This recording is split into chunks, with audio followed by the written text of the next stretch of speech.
Bonjour, aujourd'hui nous sommes à Dijon. Alors, vous connaissez la personne qui est en face de moi parce que j'avais eu l'honneur de l'interviewer et elle nous avait présenté sa boutique à Noël. Mais cette fois-ci, on va parler de Pâques, mais on va parler aussi de beaucoup de nouveautés. Tout à fait. Parce qu'il y a plein de choses. Alors, Karine, je vais te laisser te représenter et merci par avance de nous faire la visite guidée de ta boutique. Je te donne la parole. Bonjour Sylvie, merci de venir de nouveau dans ma petite boutique donc, qui est située au 33 rue des Gaudrans, en plein cœur de ville de Dijon. Et donc où je présente depuis 4 ans maintenant des confiseries douceur provençale avec la petite note bourguignonne, puisque la dernière fois je t'avais présenté la merveille des merveilles, le calisson au cassis nord de Bourgogne. Tout à fait. Comme tu l'as très bien dit, donc on est début avril. Donc l'actualité début avril 2022, c'est Pâques. Donc je te présente la gamme de Pâques du roi René avec cette année pour emblème Jeanne la Calissonne. Alors Jeanne la Calissonne, en fait, c'est une jolie petite cloche. Tu sais qu'on adore les histoires en fait chez le roi René, et moi j'adore aussi raconter les histoires. Donc cette année, la petite cloche Jeanne la Calissonne vient compléter la collection de Pâques traditionnellement autour des œufs. Jeanne la Calissonne, en fait, c'est une cloche qui existe vraiment, qui sonne en fait au-dessus du beffroi à Aix-en-Provence. C'est une cloche qui a été offerte en 2013 par les calissonniers et la Fondation du roi René, donc à la ville, pour remplacer les cloches qui initialement avaient été réquisitionnées par Napoléon Bonaparte, donc ça nous fait remonter très loin. Voilà. Il les avait réquisitionnées bien évidemment pour les fondre et fabriquer en fait des armes. Donc les calissonniers avaient offert en 2013 une cloche de 780 kg qu'ils ont appelée Jeanne en l'honneur de la jeune femme en fait du roi René, René Ier d'Anjou. Donc on la trouve en chocolat au lait, en chocolat noir. Hop, je la remets et j'essaye de ne pas la faire tomber. Ce serait dommage. Ce serait bien dommage. Donc elle vient compléter notre collection. Donc les œufs en chocolat traditionnel. Et puis moi qui adore l'amande, donc je ne peux pas résister bien évidemment à vous parler de nos œufs en nougatine. Le petit comme le grand, et ils sont garnis avec les olivettes et les calamandes. Donc on reste toujours sur notre thème du fruit sec, de notre fruit sec favori qui est l'amande. Dans la gamme de Pâques, petite nouveauté cette année, on a des œufs, les œufs de la ferme qui sont tout colorés, qui ne sont pas pralinés. On a de la crème d'amande à l'intérieur. Donc on reste sur ce fruit sec très apprécié chez le roi René. Pour compléter la gamme, on a les petits animaux, les animaux de Pâques dans leur petit panier, le lapin bélier, la poule et son œuf, et le mouton, le fameux mouton de Pâques. Donc voilà pour la gamme de Pâques. Après, venez me voir en boutique, bien évidemment. Je vous présenterai les autres confiseries chocolatées. On continue? On continue. Allez, Très je bien. te suis. Dis-moi. On peut aussi dans son jardin mettre autre chose que de la nougatine et du chocolat. On peut mettre des petits calissons tout colorés. Là, c'est le petit calisson à l'orange. Si on veut rester sur le thème de Pâques, on peut le mettre en fait dans l'œuf métal comme ceci. Hop, si j'arrive à l'ouvrir. Voilà, le petit œuf métal qu'on peut garnir avec les petits calissons, avec les petits nougats. Hop, on referme et on va cacher ça dans le jardin pour une jolie chasse aux œufs. Et en plus, on peut les garder d'une année sur l'autre. Comment? On peut les garder d'une année sur l'autre. On peut les garder d'une année sur l'autre. On peut aussi les mettre en décoration de table pour ses invités. Et chacun repart avec son œuf métallique en souvenir. Voilà. Très coloré. Alors aujourd'hui, on n'a pas beaucoup de soleil. Mais donc on a notre arc-en-ciel ici chez le roi René. Avec tous les petits calissons. Plein de saveurs différentes et donc de couleurs. Alors... j'ai toujours plaisir à énumérer à mes clients les différentes saveurs. On va retrouver le calisson traditionnel et son glaçage royal. On a le café noisette, orange, citron, figue, framboise, chocolat noisette, praline rose de Lyon, la lavande et la rose. Ça nous fait voyager dans les différents espaces gustatifs. Et en plus, c'est très coloré, donc c'est toujours très très apprécié comme petit cadeau. On continue avec les petits calissons harlequins. Les petits calissons harlequins dans leur boîte métal comme ceci. Mais j'en profite en fait pour, dans les nouveautés, vous présenter une boîte forcément qui me tient à cœur. C'est la boîte à l'effigie de Dijon. Donc le roi René a demandé à une jeune graphiste de réaliser à partir de photos que je lui ai envoyées de notre chère ville. Elle a réinterprété notre ville. Donc je pense que chacun va s'y retrouver. On a forcément la porte Guillaume de la place d'Arcy avec ses emblématiques pots maintenant de cette fameuse place. Et elle y a associé les façades à colombage. Elle y a associé aussi ici la fontaine de la place de la Libération. Avec des petits sièges Luxembourg, on a un petit côté Dijon station balnéaire qui n'est pas déplaisant, puisqu'on sait tous que l'eau nous manque un petit peu à Dijon quand même. Donc dans la boîte Dijon qui plaît beaucoup autant aux jeunes générations qu'aux plus anciennes, elle est vide, donc en fait l'avantage c'est que chacun en fait peut la garnir comme il le souhaite. Ça peut être individualisé. Comment? Ça peut être individualisé. Exactement. On peut la garnir de petits calissons, de petits nougats, de pâtes de fruits, de biscuits. De tout. Voilà, selon les plaisirs et les envies. On continue? Oui. Alors je vais t'emmener dans l'univers des fruits. Parce que là, on a quand même pas mal de nouveautés. Et puis c'est pareil, c'est très coloré au niveau gustatif. C'est toujours un vrai plaisir en bouche. On a les fruits glacés. Donc toujours un épanouissement en fait gustatif et puis au niveau visuel aussi. Mes clients apprécient beaucoup. On voyage avec l'abricot de Provence, avec la figue de Soliès, avec la pêche de vigne, la clémentine de Corse, la fraise, l'orange, le fameux melon de Cavaillon qu'on va utiliser dans la recette du calisson traditionnel. Nouvelle gamme, la gamme des confitures. On va retrouver l'abricot de Provence, la figue de Soliès, les agrumes de Corse. Et il y a un petit nouveau. Ah ah, et c'est quoi le petit nouveau? Le fameux cassis noir de Bourgogne. Depuis le travail sur le calisson au cassis noir de Bourgogne, la confiserie du roi René est vraiment tombée amoureuse de la puissance gustative de ce fruit si particulier et l'intègre régulièrement maintenant dans ses nouvelles gammes de confiserie. Donc là, on a la toute nouvelle confiture au cassis noir de Bourgogne. Petite précision, on est sur des confitures extra. Confiture extra avec 55% de fruits. 55% de fruits. On n'a pas de cuisson au chaudron. On a une cuisson sous vide à basse température, ce qui permet de garder tous les nutriments et les arômes. Je te conseille de les déguster. Moi, je connais déjà parce que tu m'as déjà fait déguster.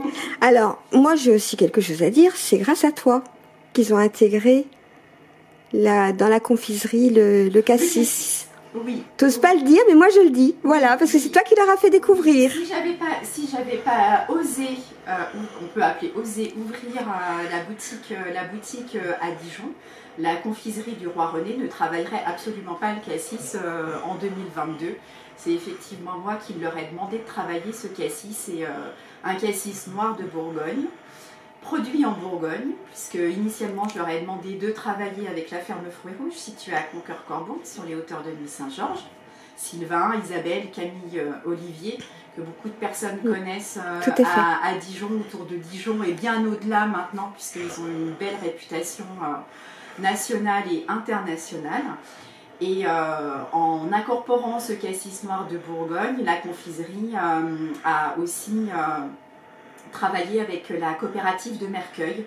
Donc ça touche plusieurs producteurs justement de Côte d'Or autour de ce cassis noir de Bourgogne. Donc je te remercie, c'est vrai que c'est une petite fierté, c'est ma petite fierté à moi. Mais c'est pour ça que je voulais qu'on en parle quand même, parce que c'est génial. C'est ma petite fierté à moi, on est d'accord. Cassis, on va le retrouver dans la pâte de fruits. Nouvelle gamme de pâte de fruits. Avec beaucoup moins de pectine de pomme, donc on est vraiment sur le fruit et je n'ai que des retours ultra positifs des clients. qui sont vraiment très très heureux de retrouver en fait une pâte de fruits qui a une vraie texture, un grain quand on la déguste et puis bien évidemment un goût de fruit. Et beaucoup moins de sucre. Et donc beaucoup moins de sucre. vraiment, on a vraiment le fruit en bouche. Comment ? On a vraiment le fruit en bouche. On a vraiment le fruit en bouche, exactement. Donc là, c'est vraiment une belle réussite sur ce retravail autour de la pâte de fruits. On a vraiment ce grain et ces saveurs. Donc on va retrouver bien évidemment les fruits dont je vous ai déjà parlé. On va retrouver la figue, le cassis, l'abricot. On va avoir la framboise, la poire et puis bien évidemment la pâte de coin que tout le monde connaît. On continue ? On continue. Allez. Sans m'attarder. Voilà, je vais juste montrer. Juste voilà. pour aussi la beauté des yeux et puis pour le plaisir des boîtes aussi. Montrer effectivement la diversité de l'offre, puisque pour beaucoup, la confiserie du Roi René, c'est calisson et nougat. Mais les confiseurs, les artisans du Roi René ont beaucoup travaillé pour élargir la gamme.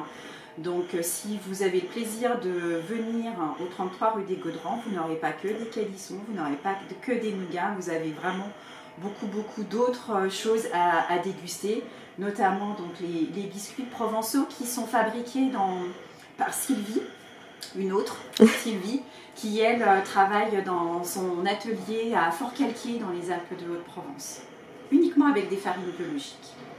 Et la Bourgogne est encore présente. Parce que sur la recette de navette, finalement j'ai toujours quelque chose à dire. Sur la recette de navette, qui est la recette retravaillée par Pierre Hermé, donc Sylvie travaille avec une farine du Moulin d'Ezray. Donc la Bourgogne est toujours présente. Elle est toujours à l'honneur grâce à toi. Présente et à l'honneur. Et grâce aussi à la qualité des produits travaillés par nos artisans bourguignons. On continue ? Bien évidemment. Si tu veux, pas d'obligation, hein, mais si tu veux, tu peux faire un focus sur notre éternel calisson au cassis. Bah bien évidemment. Allez, on va bien le montrer, le petit calisson au cassis, qui est à l'honneur. À la boutique de Dijon, toujours. toujours. Je représente quand même les nougats. Oui, bien évidemment. Les nougats traditionnels qui sont faits au miel IGP de Provence, miel de lavande, ou miel toute fleur de Provence. Ça me permet aussi de parler de l'association en fait de la confiserie avec un apiculteur de Provence. Donc la confiserie a acheté une trentaine de ruches, un jeune apiculteur qui est itinérant en fait. Et donc on utilise préférentiellement son miel pour fabriquer bien évidemment les nougats et autres confiseries dans lesquelles nous avons du miel. Donc les traditionnels, nougat noir, le croquant, que j'adore, nougat blanc. Et puis ensuite on va avoir le nougat blanc avec l'insert de pâte de calisson. Ça c'est les deux savoir-faire de la confiserie en une douceur. Et puis ensuite on va avoir les fruits rouges, on retrouve le cassis, les agrumes et la pistache. Tout ce qu'on aime, toutes les saveurs qu'on aime. Toutes les saveurs qu'on aime. On est sur du nougat tendre, on n'est pas sur du nougat dur, tout simplement parce qu'en fait c'est un nougat qui est majoritairement travaillé avec du miel. Je parlais de la pistache,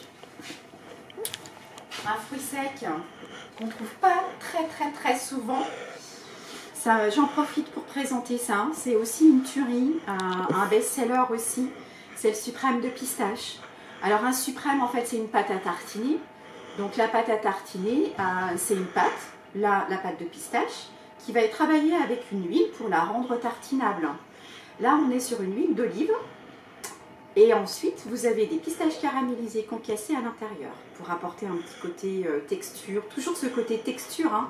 C'est important d'un point de vue gustatif d'avoir à la fois le goût mais aussi la texture, ça participe beaucoup au plaisir gourmand. Donc là vous avez les pistaches concassées caramélisées qui viennent accentuer ce plaisir. Dans les suprêmes, une autre nouveauté, on va retrouver l'amande, toujours notre fil conducteur de l'amande, qui est travaillé là avec du lait. C'est pour faire penser, tu as peut-être des souvenirs de confiture de lait? Oui, quand j'étais enfant. Voilà, donc en fait, l'idée de cette recette, elle est vraiment partie de ça. Elle est vraiment partie de cette confiture de lait et de voir comment on pouvait la travailler en y incorporant de l'amande. D'accord? Et comme on est sur un suprême, donc une pâte à tartiner, ça va être travaillé avec de l'huile de tournesol. Moi, j'en mange au petit déjeuner. On est sur la nouvelle gamme de tartinade. Alors, tu as remarqué aussi, on est sur des pots qui ont une forme très particulière. C'est aussi une fierté. Ça interroge beaucoup mes clients, puisqu'avant on était traditionnellement sur des pots de type pot à confiture, donc beaucoup plus haut. Est-ce que pour toi, cette forme de pot t'évoque quelque chose? Ou pas du tout? Pas du tout, je vais pas te mentir, pas du tout. Alors, cette forme de pot a été inspirée par l'encrier. Ah oui, maintenant que tu le dis, oui, c'est vrai, c'est vrai. Pas l'encrier, pas le petit encrier en porcelaine de l'écolier qui est incorporé, voilà, mais l'encrier beaucoup plus ancien. Oui, tout à fait. Voilà, en fait, l'idée de ce pot est vraiment partie de l'encrier. C'est vraiment ce côté toujours relié, en fait, une nouveauté à une histoire. Donc là, on est sur la forme de pot qui est partie de la En plus, c'est très original pour mettre au milieu de la table. Ouais, exactement, exactement. Là, il y a des... Alors, je vous explique un petit secret, c'est qu'aujourd'hui, la boutique est ouverte et les gens rentrent pour acheter des produits. Donc, c'est pour ça qu'on est obligé de couper de temps en temps pour pouvoir leur permettre de déguster et de venir faire leurs achats. Tout à fait. On continue cette fois-ci? On continue. On s'est déjà arrêté sur l'histoire de l'encrier qui a inspiré tout à fait la forme des nouveaux pots de pâte à tartiner. On va retrouver aussi les pots de crème, la crème de marron, les crèmes de nougat et la crème de calisson, la super crème de calisson qui est un des best-sellers. Alors, bonne nouvelle aussi, il n'y a pas que le pot qui est nouveau. La recette a été retravaillée. Alors, si j'en parle, c'est parce qu'au départ, la crème de calisson, pardon, le roi René l'avait inventée pour utiliser les calissons rebus, c'est-à-dire qui n'étaient pas utilisables à la vente. Donc ils avaient inventé cette recette de crème de calisson et ça a pris en fait très très bien. C'est vraiment un best-seller. Et ils ont aussi amélioré, bien évidemment, le process de fabrication, donc moins de calissons rebus. Donc ils ont revu le processus de fabrication et on y a gagné puisque du coup, la recette de crème de calisson est beaucoup plus riche en amandes et moins sucrée. Voilà. Donc gustativement parlant et nutritionnellement parlant, on y gagne en plus d'avoir vraiment ce joli pot de crème de calisson. On va retrouver nos miels. Le miel IGP lavande, très très blanc. Et puis ici, le miel toute fleur de Provence. J'en profite pour vous présenter une gamme qui est arrivée à la boutique de mémoire. Ça fait presque pas tout à fait un an, parce que c'était juin 2021. C'est la gamme d'infusion. Donc le roi René, c'est pas le roi René qui va la fabriquer. Elle s'est associée en fait à une spécialiste de composition botanique, etc. Et qui a travaillé en fait autour de 4 compositions dont les noms sont très très évocateurs. On a, je vais prendre celle-ci, le composé pour la rêverie. Alors on rêve avec le rooibos et les fruits rouges. On a aussi la composée pour la journée au verger. Alors le verger provençal, il va être avec des citronniers, des orangers et on a toujours une petite pointe de gingembre confit qui apporte ce petit côté piquant à la fin de la dégustation. C'est un petit coup de fouet en fait. Ouais, petit coup de fouet, ouais, mais vraiment juste ce qu'il faut, subtil, bien équilibré. Les cérémonies, elles vont être autour de la fleur d'oranger, associée à la menthe, menthe poivrée, menthe douce. Et Jeanne, alors on avait Jeanne la calissonne. Cette fois, on a l'infusion composée pour l'amour de la reine Jeanne.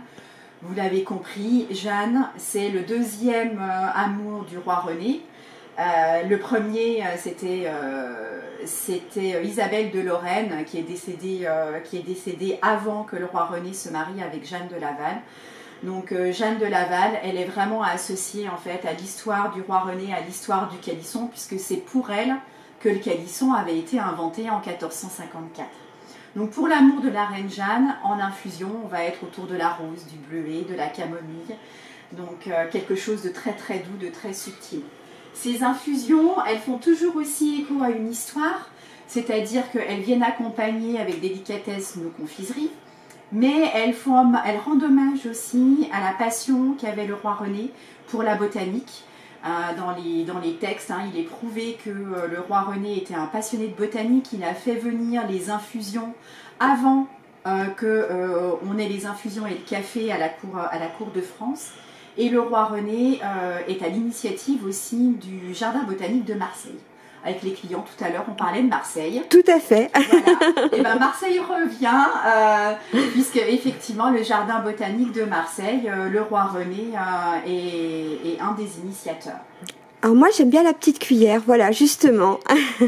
Voilà, petit symbole, l'infuseur tisane cœur. Donc on a les deux petits cœurs ici, et on met en fait la tisane dans ce petit cœur. Et c'est un accessoire qui est très cher à mon cœur. Depuis que je le propose à la boutique, il est vraiment à l'origine de plein de témoignages très touchants. On vit des moments très particuliers depuis plusieurs semaines. Et en fait, ce simple infuseur tisane cœur touche les gens et en fait les met dans une prédisposition à raconter leur histoire qui est très très touchante. Donc c'est vraiment un accessoire, mais un accessoire qui a une valeur très très chère à mon cœur. Hop. On peut le retrouver par exemple aussi, je sais que tu aimes bien les compositions, oui. Sylvie. Oui, tout à fait, parce que ça permet de découvrir beaucoup de produits différents. Et ça permet de faire la boîte en fonction de la personne à qui on va l'offrir ou se l'offrir. Exactement, c'est-à-dire que c'est une jolie attention qui correspond vraiment à la personne à qui on veut offrir cette attention gourmande ou pour s'offrir, comme tu l'as très bien dit, à toi. Et donc là, c'est une proposition avec l'infusion, le calisson, le nougat, la pâte de fruits, ça permet de proposer les diverses confiseries dans une jolie boîte que la personne en général garde. Donc il y a aussi ce côté boîte à souvenirs. On continue? On fait les sirops? On fait les sirops? On fait les sirops. Comme ça, je reste ici. Nouvelle gamme de sirops, parce qu'il y avait une gamme précédente où on avait le thym, l'amande. C'était déjà une gamme qui avait bien fonctionné. Et là, en fait, on a une nouvelle gamme de sirops où, par exemple, l'amande est associée à la cerise. Le thym, toujours présent, va être associé au pamplemousse avec une petite note. Le pamplemousse va vraiment être en arrière-palais. On est sur des sirops qu'on peut utiliser classiquement, avec de l'eau, avec des cocktails aussi, si on a envie de proposer quelque chose de festif. Et on peut les utiliser en cuisine. Par exemple, le pamplemousse thym, on peut l'utiliser pour déglacer une viande. D'accord. Voilà. Je parlais de cocktail, il y a un cocktail que moi j'adore. C'est avec de la vodka, un petit peu de vodka, un petit peu de sirop de thym pamplemousse, une petite lichette de citron vert. Et en soirée d'été, c'est juste extraordinaire.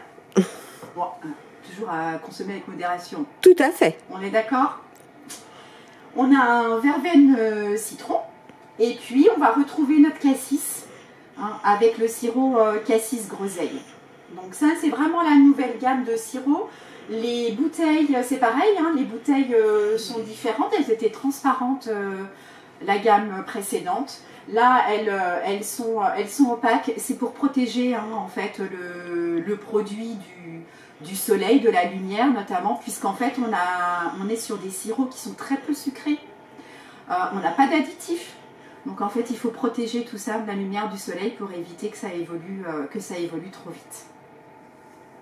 On passe à l'apéritif, justement, on en parlait. On passe à l'apéritif et on fait les chocolats après? Pas de souci. On continue l'apéritif. Effectivement, je sais que c'est une gamme que tu aimes particulièrement aussi. Tout à fait. On est d'accord. Donc j'ai toujours ma petite sélection de gamme apéritif qui vient compléter la confiserie. On reste un petit peu en Provence quand même. Et il va y avoir deux types de produits. On va avoir les amandes à croquer et on va avoir ce qui peut se tartiner. D'accord? Les amandes à croquer, on est sur des amandes de Provence qui vont être travaillées donc dans l'atelier qui se situe à Banon, c'est à côté de Fort-Calquier. Je vous ai parlé de Fort-Calquier tout à l'heure pour les biscuits. Là, on est juste à côté. C'est la confiserie Leblanc avec laquelle le roi René travaille pour ses pâtes de fruits, pour ses turbinés dont je parlerai tout à l'heure. Et donc là, c'est le travail autour de l'amande de Provence. On a différents types d'amandes à croquer. La classique avec le sel de Camargue, un peu épicée. Je vous montre quand même celle-ci. Particulièrement, c'est l'amande en fait qui est roulée dans du fromage de chèvre de Banon. Hein, on est sur un fromage de chèvre AOP. Et c'est très surprenant. Mais dans le bon sens du terme, hein, attention, et on peut la déguster à l'apéritif, mais aussi sur le plateau de fromage. Sur les tartinables, on va avoir tout ce qui va être plutôt terrine, et puis après ce qui va être à base d'olive. Terrine, je sais que la terrine de canard, tu aimes bien. Je l'adore. J'en ai toujours à la maison. De toute façon, j'ai toutes les tartinades à la maison pour quand je reçois quelqu'un. Ensuite, on va être sur une terrine porc-volaille avec soit de l'olive de nuance, soit le citron de Menton. Alors, c'est le citron de Menton, moi je conseille toujours de la déguster fraîche à la sortie du frigo parce qu'en fait, ça va accentuer le côté twist du citron. Donc, c'est vraiment ce côté citronné qui va alléger un petit peu cette terrine qui n'est pas grasse par ailleurs. L'anchoyade, alors moi, si tu me demandes de choisir, c'est l'anchoyade. Surtout qu'en plus, on est sur une recette qui n'est pas très salée. Donc, on a vraiment l'anchois en bouche. Pour ceux qui aiment l'anchois, c'est juste une tuerie. Et ensuite, on va avoir tout ce qui va être à base d'olive. Donc, soit pour les tartines classiques, sur les croûtons, comme les bruschettina. Ou alors, on peut les utiliser aussi pour agrémenter des sauces de salade, pour faire des marinades. Donc on a les pulpes qui vont être agrémentées, figues noires, on va l'amande avec l'olive verte. Je te parle peut-être de la tapenade. Oui. Ça me donne l'occasion, alors la tapenade on connaît, hein, ça c'est la vraie tapenade avec le capre, l'anchois, hyper bien équilibré. Et petite recette pour les beaux jours qui arrivent, avec un maquereau que vous faites travailler en portefeuille par votre poissonnier préféré. Vous badigeonnez l'intérieur du maquereau avec la tapenade d'olive noire. Préférez l'olive noire à l'olive verte pour le maquereau. Et ensuite, vous mettez sur votre barbecue. Et après, vous revenez et vous me dites ce que vous en avez pensé. Moi, c'est juste une tuerie pour les beaux jours. J'adore ça. J'ai qu'une hâte, c'est ressortir le barbecue. On termine par les petites gâteries. On va dire que c'est les petites gâteries. Ouais, les petites gâteries chocolatées. Ouais, exactement. Les petites gâteries chocolatées. Alors, on va retrouver notre calisson. Parce que notre calisson, il peut s'habiller en fait avec un chocolat noir d'origine Équateur. Qui n'est pas toujours très sucré. Donc, on ne va pas rajouter de sucre au calisson. Et voilà, pour Noël, pour Pâques, comme on est à la période de Pâques, le calisson d'Aix va mettre sa robe de chocolat. Voilà. Et le chocolat, on va le retrouver aussi sur les confiseries traditionnelles de Provence, qu'on appelle les turbinés. Alors, pourquoi les turbinés, à ton avis? Tu sais. Non. Je te laisse raconter l'histoire quand même. Alors, les turbinés, pourquoi? Tout simplement parce que le fruit sec, donc ici l'amande, on va la mettre en fait dans un gros chaudron qui va tourner donc comme une turbine. Et pendant que les amandes tournent, on va délicatement faire couler le chocolat. Et petit à petit, les amandes en fait vont s'enrober de cette couche de chocolat. C'est pour ça qu'on appelle ça des turbinés. Voilà. Et on a les traditionnelles olivettes. Olive noire et olive verte, donc avec chocolat noir, chocolat blanc. Et puis on a les calamandes où là on va être sur le nougat, chocolat au lait, chocolat blanc. Voilà, donc des petites gourmandises pour finir le repas, pour se faire plaisir au cours de la journée. Et puis je vais peut-être terminer par cette gamme-là. Alors on a toujours ces beaux emballages chez le Roi René. Qu'est-ce que vous avez à l'intérieur de ces emballages? Je vous montre quand même. Hop, on a en fait des barres pralinés enrobées de chocolat. Donc vous avez des pralinés classiques avec l'amande, la noisette, pralinés avec des graines de sésame caramélisées. Là, celui que je vous présente, c'est le pistache qui va être enrobé de chocolat au lait. Vous avez aussi en chocolat noir, cette fois avec l'écorce d'orange confite. Et je vous montre celui-ci, on est sur un praliné avec une note de caramel enrobée de chocolat au lait. Donc pour le petit snacking, un petit réconfort après avoir fait du sport, ou une grande balade, ou ce genre de choses. Hop, on met ça dans le sac à dos et c'est impeccable. Alors moi j'avoue que je les utilise quand je vais en reportage, j'en ai toujours une barre dans mon sac de reportage, un petit coup de peps en plus, ça fait pas de mal. Exactement, exactement. Donc voilà, je crois que je pourrais encore parler des heures et des heures sur les produits, mais j'ai déjà présenté quand même pas mal de choses. Et puis c'est surtout, venez me voir au 33 rue des Gaudrans. Prenez le temps de venir me voir, parce que pour venir me voir, moi j'aime bien prendre le temps, me consacrer à mes clients, pour échanger avec eux sur ce dont ils ont envie, leur raconter les histoires des produits. Puisque tu le sais Sylvie, ici chaque produit a une histoire et des petites histoires, j'aime bien raconter ça. On va juste donner les horaires. C'est vrai, horaire de printemps, même si aujourd'hui il neige, 2 avril. Donc horaire de printemps, le lundi 14h30, 18h30 et ensuite du mardi au samedi 10h, 13h, 14h, 19h. Je crois qu'on a tout dit là, Karine. Mais je crois. Simplement, venez vous voir. Venez me voir, prenez le temps et j'aurai plaisir à vous accueillir, à vous faire déguster et à vous raconter mes histoires. Et moi, ce que j'aime, c'est qu'on a de tout, de l'apéritif jusqu'à la fin du repas. Tout à fait. Merci à toi, Karine, pour ta confiance. Et puis, je te dis à très vite pour de nouvelles aventures. À très vite pour de nouvelles aventures. Merci, au revoir. Au revoir.